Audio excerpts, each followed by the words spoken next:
आज जो हम टॉपिक लेने जा रहे हैं उसका नाम है बेसिस। अब हम बात करते हैं बेसिस की। लास्ट वीडियो लेसन में हमने देखा एसिड्स क्या होते हैं, अब बेसिस। बहुत सिंपल है बच्चों, एसिड्स जो होते थे उनका टेस्ट सॉर होता था, खट्टा होता था। हम बेसिस की प्रॉपर्टीज पढ़ने जा रहे हैं। तो जो बेसिस होते हैं उनका टेस्ट होता है कड़वा, they are bitter in taste. Bases जो होते हैं टेस्ट में बिटर होते हैं। क्या आपको आपके घर के अंदर बेस का कोई एग्जाम्पल याद आ रहा है? रोजाना आप उसको इस्तेमाल करते हो। टूथपेस्ट जो आप यूज करते हो वो क्या है? वो बेस है। जो आप सोप यूज करते हो वो क्या है? वो बेस है। कई बार देखा होगा जब नहाते टाइम पे गलती से साबुन कभी मुंह में चली जाती है तो हमें कड़वा सा टेस्ट लगता है। वो क्यों लगता है? बिकॉज सोप इज बेस, और बेस होती है इसलिए उसका टेस्ट क्या होता है? कड़वा होता है। और जो बेसिस होते हैं उनकी दूसरी प्रॉपर्टी होती है दे आर सोपी इन अपीरियंस।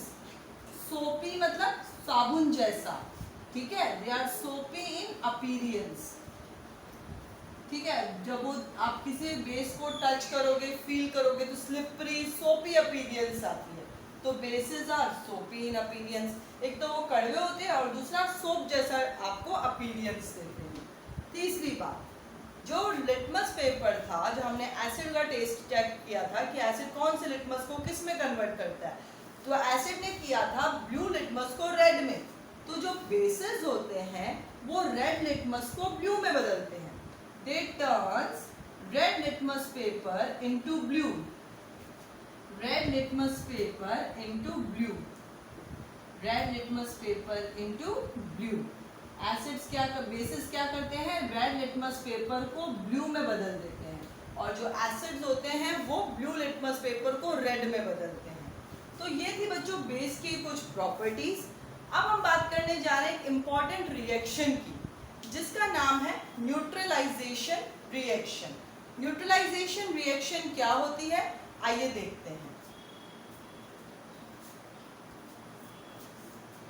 जब एसिड और बेस दोनों को रिएक्ट करवाते हैं बच्चों तो एक प्रोडक्ट बनता है, वो होता है सॉल्ट और वाटर, और इस रिएक्शन को हम कहते हैं neutralization reaction.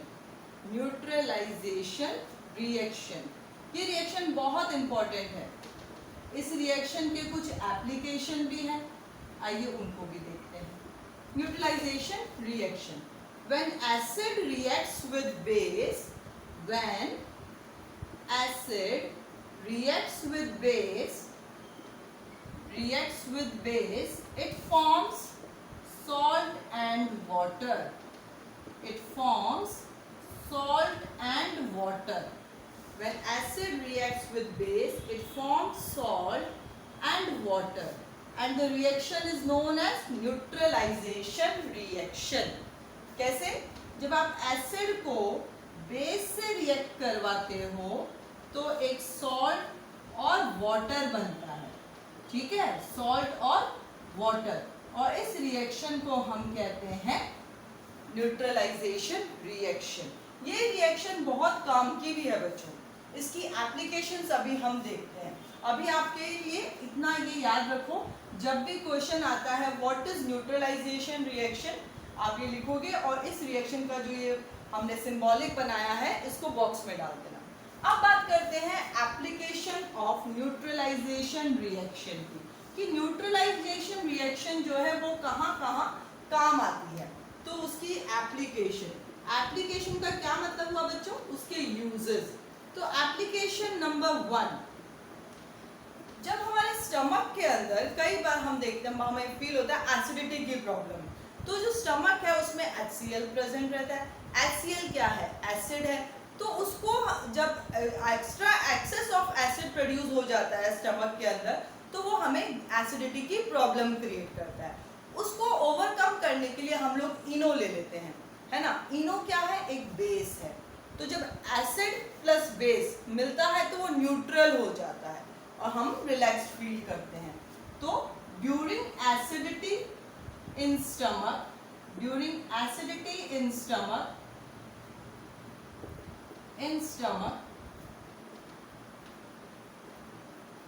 bases are taken, bases basis के बाद ब्रैकेट में आप एग्जाम्पल में इनो लिख सकते हो, are taken which neutralize the acid, which neutralize the acid, जो एसिड को क्या कर देता है, न्यूट्रलाइज कर देता है, and we get relief, and we get relief. ठीक है बच्चों, एक तो ये उसका बेस्ट उसका एप्लीकेशन है कि एसिडिटी के दौरान हम, क्योंकि स्टमक में एसिड है, आपने इनो ले लिया, इनो क्या है, बेस है, और दोनों न्यूट्रल हो गए, और न्यूट्रल होके हम रिलीफ फील करते हैं। एक और उसका एग्जांपल है, आप लोगों ने नोटिस किया होगा जब बी स्टिंग करती है या कुछ हमें बी स्टिंग हो जाता है, तो उस वक्त हम उसके ऊपर टूथपेस्ट को रब करते हैं, है ना, टूथपेस्ट को रब कर दिया जाता है क्योंकि वो न्यूट्रलाइज्ड हो जाता है। तो इसके कुछ एप्लीकेशन है, जो सबसे इम्पोर्टेंट है वो ये वाला है स्टमक में एसिडिटी के रिगार्डिंग। ठीक है बच्चों, नेक्स्ट वीडियो लेसन में मैं आपको बताऊंगी इंडिकेटर्स के बारे में।